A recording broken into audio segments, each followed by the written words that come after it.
శివకార్తికేయన్ నుండి వచ్చిన most awaited movie Parashakti సంక్రాంతికి రిలీజ్ అవుద్దని చెప్పారు, కానీ రాలేదు.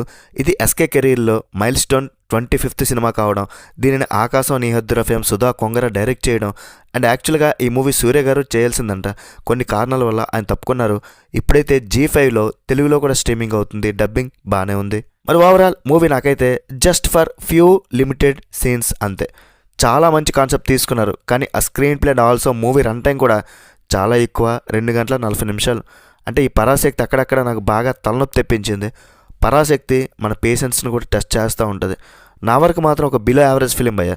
మూవీ టైటిల్ కూడా సెట్ అవ్వలేదు. ఒక సిన్సియర్ పీరియడ్ డ్రామా ఏదో ట్రై చేశారు, కానీ వర్కౌట్ అవ్వలేదు. శివకార్తికేయన్ ఆయన మూవీస్ అంటే మీకు ఇష్టం, పొలిటికల్ డ్రామాలు, ఇంటెన్స్ ఎమోషనల్ స్టోరీస్ ఇష్టపడే వారికి అండ్ మూవీ రన్ టైం కొంతవరకు భరించగలిగితే మీ ఇష్టం. ఓటీటీలో ఉంది కాబట్టి ట్రై చేయండి. ఈ సినిమాలో మెయిన్ హైలైట్ ఏంటంటే ఖచ్చితంగా చెప్తాను, శివకార్తికేయన్ గారి నటన. తన రెగ్యులర్ కామెడీ ఇమేజ్ని పక్కన పెట్టి చాలా ఇంటెన్స్ అండ్ సీరియస్ రోల్లో చాలా బాగా చేశారండి. తన కెరీర్లో ఇది one of the best performance చెప్పొచ్చు. ఇక శ్రీలీల ఉంది, ఈ సినిమాతో తమిళ్ డెబ్యూ చేసింది.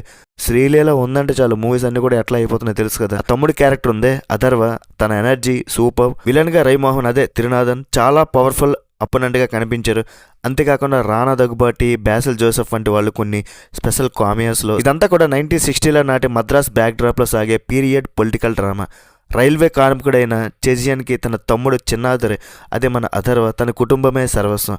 బయట జరుగుతున్న హిందీ వ్యతిరేక ఉద్యమం గురించి అతనికి పెద్దగా పట్టదు, కానీ అనుకోకుండా జరిగిన ఒక పొలిటికల్ మర్డర్ కేసులో తన తమ్ముడు ఇరుక్కోవడంతో ఒక సామాన్య కార్మికుడు వ్యవస్థను ఎదిరించి ఎలా నిలబడ్డాడు, ఒక ఉద్యమానికి నాయకుడిగా ఎలా ఎదిగాడు అనేదే ఈ సినిమా మెయిన్ పాయింట్. సినిమాలో నాకు బాగా నచ్చినవి ఏంటంటే సినిమాటోగ్రఫీ సూపర్ కేక, రవి కే చంద్రన్ విజువల్స్ మాత్రం హైలైట్. అసలు 1960ల నాటి మద్రాస్ సెట్టింగ్ అండ్ ఆ వాతావరణాన్ని చాలా సహజంగా చూపించారు.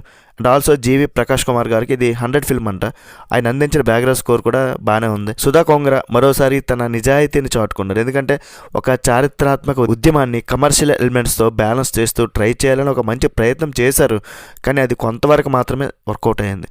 ఫస్ట్ హాఫ్లో లవ్ ట్రాక్ కూడా చాలా స్టోరీలో వేగం తగ్గించేసింది. సో ఇదైతే కొద్ది మైనస్ అని చెప్తాను.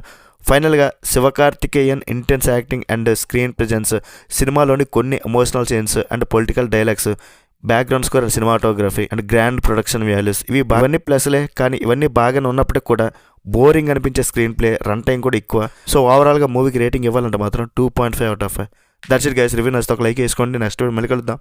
బై బాయ్ అండ్ జై హింద్.